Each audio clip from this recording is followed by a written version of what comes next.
Kwa jina naitwa Dr. Rashid Saidi, ni mganga mfawidhi wa kituo cha afya Pongwe. Hapa Pongwe kwa mwaka wa fedha 25/26 tunatekeleza mradi wa umaliziaji wa jengo la kifua kikuu na ukoma.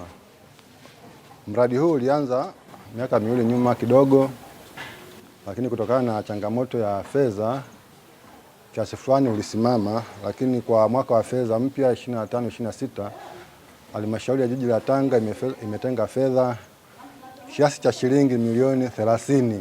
Haya ni mapato ya ndani, na lengo kubwa ni kufanya umaliziaji na ukamilishaji wa jengo ili liweze kuanza kufanya kazi. Mradi huu kwa kituo chetu cha afya Pongwe ni muhimu sana kwa sababu hakukuwa na jengo la kutoa huduma ya namna hii. Hivyo tulikuwa tunalazimika wagonjwa kuwatafuta eneo jingine ambalo wanataka kupata huduma hiyo ya matibabu ya kifua kikuu.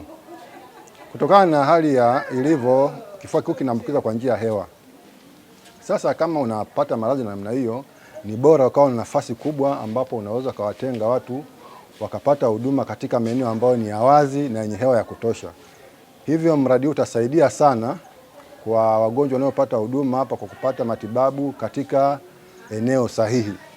Sisi tunaweza kusema kwa mantikio tunaishukuru halmashauri kwa kutengea fedha kwa lengo la kukamilisha jengo hili liweze kuanza kutoa huduma.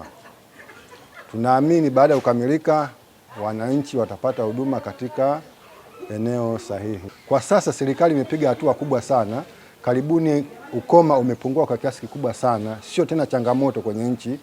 Changamoto iliyobaki kubwa ambayo inaonekana ni bado kuna maambukizi makubwa na yanazidi kuongezeka ni kifua kikuu na ukoma. Lakini jengo lina kazi mbili, kutoa huduma za kifua kikuu pamoja na ukoma. Japo ukoma sio changamoto sana kwa sasa. Tunashukuru serikali ya Jamhuri ya Muungano wa Tanzania inayoongozwa na Mheshimiwa Rais Daktari Mama Samia Suluhu Hassan kwa kuhakikisha kwamba miradi yote ambayo ilikuwa imekwama inatengewa fedha na ujenzi unaendelea.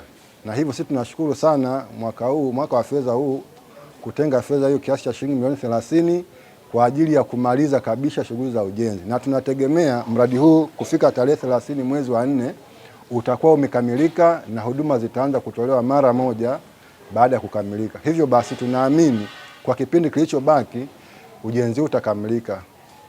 Japo hatuna changamoto kubwa sana ambayo inaweza kukwamisha mradi huu kwa sababu karibuni vifaa vyote vimepatikana, mafundi wapo kazini na kazi inaendelea. Kwa hiyo kwa mategemeo tunaamini kabisa kufika mwishoni mwa mwezi wa 4 ujenzi huu utakuwa umekamilika na huduma zitaanza kutolewa katika jengo jipya. Wateja wetu wengi ni wakazi wa kata ya Pongwe, lakini pia tunahudumia hata wakazi kutoka wilaya ya Muheza kwa sababu Muheza na Pongwe ni maeneo yanayopakana. Hivyo basi wagonjwa si Pongwe moja kwa moja, hata wale wanaotoka nje ya kata ya Pongwe, kwa mfano Muheza na maeneo jirani na Pongwe, wote wanakuja kupata huduma katika kituo chetu cha afya cha Pongwe. Ujumbe wangu kwa wananchi na wateja wetu wa Pongwe, kwanza kuhakikisha wanapata huduma kutoka hospitali. Matibabu yote ya kifua kikuu yanapatikana hospitali.